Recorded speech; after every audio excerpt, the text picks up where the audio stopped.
Carmina, nakialam kina Mavi at Kailin. Carmina, nagsalita na. Sa pagdiriwang ng ika-23rd birthday ng kambal na anak ni na Carmina Villaroel at Zoren Legaspi, hindi napigilan ni Carmina na maging emosyonal sa kanyang naging mensahe para sa kanyang anak na si Mavi.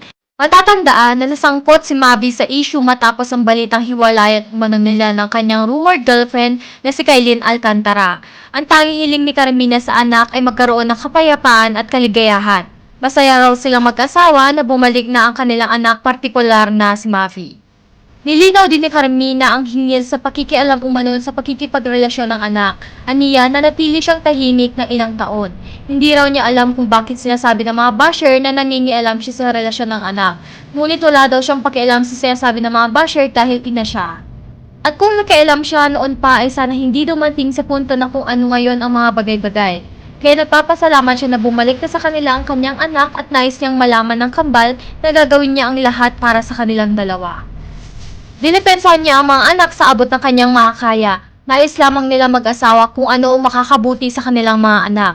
Dagdag pa niya ay hindi sila kontrabida sa buhay ng kanilang anak, kundi kakampi nila ito sa kung ano man ang kanilang tatahakin sa buhay. Sa pinagdaanan nila noong nakaraang taon, nagpapasalamat pa rin si Carmina na nakita niya sa bawat miyembro ng pamilya ang lakas ng kahit may isang miyembro ng pamilya na nais na sanang sumuko, na natili pa rin matatag ang pamilya dahil pinagkukunan nila ng lakas ang bawat isa.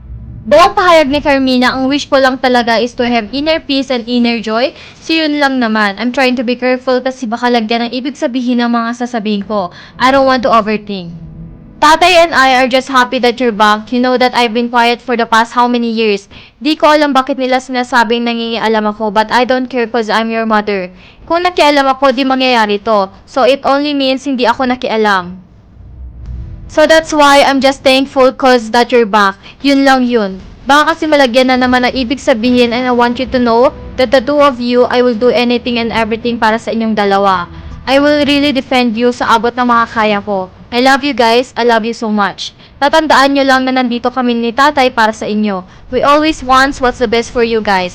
Di kami mga kontrabida ng buhay nyo. Kakampi nyo kami. So yung pinagdaanan natin last year, I'm thankful na pinagdaanan natin yan dahil nakita ko yung strength ng bawat isa. Yung isa gusto mag-give up pero we're gaining strength from each other. Pag ako yung tinitira, si Mavi yung nasasaktan. Pag si Mavi yung tinitira o si Cassie yung tinitira, kaming dalaw ni Zoren yung nasasaktan. Pero tahimik lang po kami kasi hindi naman po kami paalaaway. Ayaw namin yun. Gusto namin ng peace and love sa lahat. Matatandaan na nagsimula sina Kailin at Mavi bilang magkaibigan. Magaan ang pakiramdam sa isa't isa at nasa isang sitwasyon na tinuturing na isang magandang pundasyon para sa isang romantikong relasyon.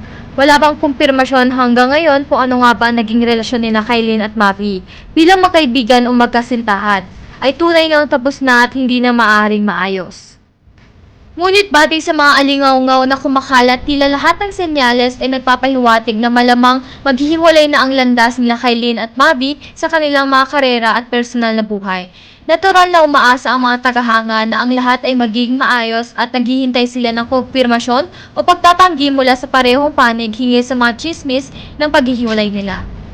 Dahil marami ang di alam ang totoong dahilan ng kanilang paghihiwalay, marami ang umugong na chismis na nakialam di umano ang ina ni Mavi na si Carmina sa kanilang naging relasyon.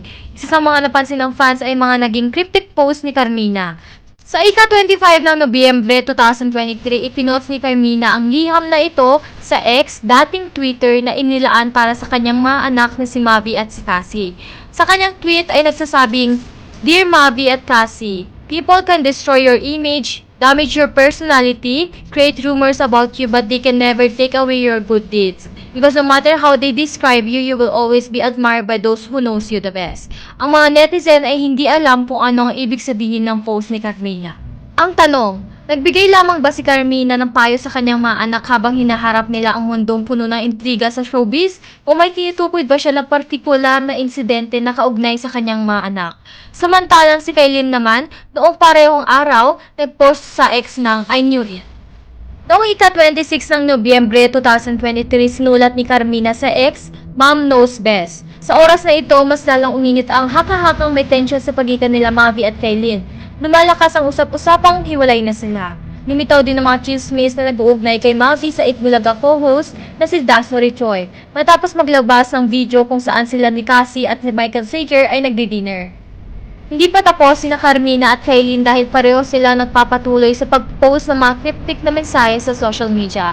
I was taught that keeping quiet, keep the peace until I realized whose peace is escaping. Sulat ni Kailin noong November 28, 2023. Kinabukasan nag-post din si Carmina sa X at sinabing protect your peace. Marami na ngayon ang kumbinsido na sina Carmina at Kailin ay nagbibigay ng pagtatapon ng hindi magagandang salita sa isa't isa at tatapos na ang relasyon nila Kailin at Mavi. Sa kabila ng mga issue, magkasama pa rin sina Mavi at Kailin sa entablado para sa isang kaganapan na inorganisa na isang brand ng soft drinks. Ang mga larawan ay pinost sa Instagram ng Sparkle, ang talent management arm ng GMA Network noong ika-4 ng Disyembre 2023. Ang tension sa pagitan ng dalawang kapuso stars ay ramdam sa mga video na kuha mula sa kaganapang iyon. Hindi sila gaano nag-interact sa isa't isa dahil na nga sa mga nasabing post at makikita na ilang na silang dalawa. Nangamba ang netizen sa kung ano nga ba talaga ang dahilan ng alitan at pagputo nila Mavi at Kailin ng ugnayan. Kung matatandaan sa isang interview noon kay Kailin, ni Boy Abunda ay tinanong siya kung ano nga bang magagawa ni Mavi na hindi kaya mapatawad ni Kailin Alcantara at ito ang kanyang naging sagot. No, I have a question. Now that you talk about second chances, meron bang magagawa si Nazi na hindi mo kayang patawarin? Alam niya naman po yun. Kung ano yung magagawa niya. Hindi ko talaga siya kayang tatagalin. I feel I cheated. Yeah, but will you give him a second chance? Sa mga napagdaanan sa Tuboy, if I give him a second chance, if mag-cheating siya, ayaw na magpagiging na natin. Ibig sabihin po na hindi po ako natuto sa pinagdaan.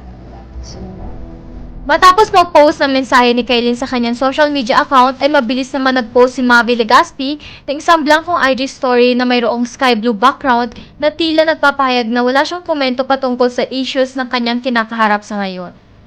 Samantala sa story naman ni Cassie Legaspi, isang video naman ang pinost nito na nagpapakita ng sobrang closeness nila ng co-host na si Dasori Choi na siyang tinuturong dahilan ng hiwalayan ng Mavlin. Nakarating din na madami sa kampo ng mga Legaspi ang nagalit sa mga binitawang post ni Kailin Alcantara sa kanyang social media account patungkol sa on-screen love team at off-screen boyfriend na si Mavi Legaspi. Ngunit iginiit ng actress kung patuloy siyang mananahimik ay hinahayaan lamang niya na patuloy siyang lokohin ni Mavi pati na rin ang mga avid fans at supporters ng Mavlin. Ayon sa report, nagsimulang lumabo na magkaroon ng lamat ang relasyon ng Mavlin matapos pumasok bilang bagong host ng Eat Bulaga si Mavi Legaspi. Dito kasi niya nakilala ang Filipina-Korean co-host na si Dasori Choi. At dito na rin nagsimula maging close ito sa kambal na sina Cassie at Mavi. Ano ba sa tingin nyo ang naging rason ng paghihiwalay nila? Totoo kaya ang cheating issue ni Mavi? At nangialam nga ba ang ina nito na si Carmina? Comment down your thoughts below, like and subscribe for more latest trending news from us, and thank you for watching!